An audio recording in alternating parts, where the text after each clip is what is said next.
You did the needful indeed. Now, if we have to be honest, in terms of where we're going with the aviation sector, we hear about this transformation agenda, about the reform that we should expect to see, I don't know when.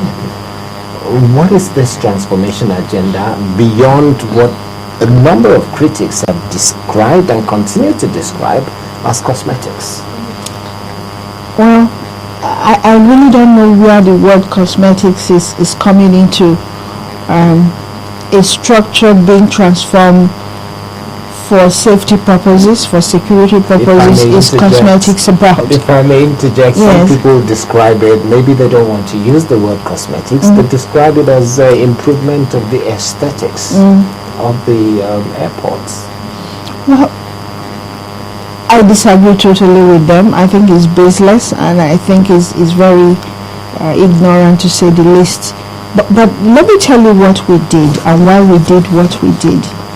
Now, when we came in, we met a very obsolete infrastructure. Equipments that were no longer working, some no longer in existence. In fact, some, the assembly line had been discarded, and so the spare parts no longer could be obtained. But that's even not it. We were no longer in a position to offer the safety environment that the global aviation policy insists upon, that the passengers require for them to travel safely. Worse still was that the passenger numbers were growing them at double digits, and so we lacked the infrastructure for passengers to even travel through. What did we have to do? We had to expand the capacity. I think that's where the cosmetics came on. And really, the terminals we had were no longer befitting. I don't want to believe that it's possible for us to have selective amnesia, that we no longer remember how the airports used to be.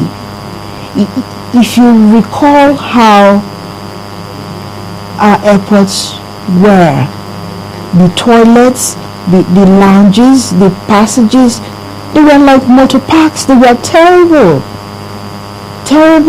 unhygienic, and very unsafe. So that's probably how the cosmetics part of it came on. But there is nothing cosmetics about unhygienic. There is nothing cosmetics about the capacity that we lack. And so we double the capacity. Some areas we had to triple the capacity. Take Enugu, for instance. Take Kano. Kano was last rehabilitated in the year 1952, when CBN father was in Kano, was still alive, because he remembered vividly when that happened. 52 years ago. Who does that? So you can imagine the facilities of the 50s still in existence, and the where we have transformed from the 50s till date.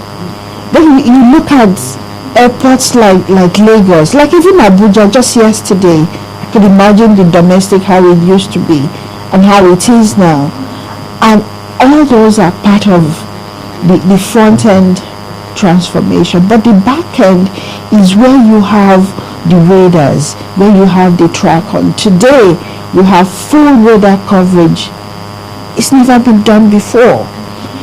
You have real life monitoring of aircraft. It's never been done before.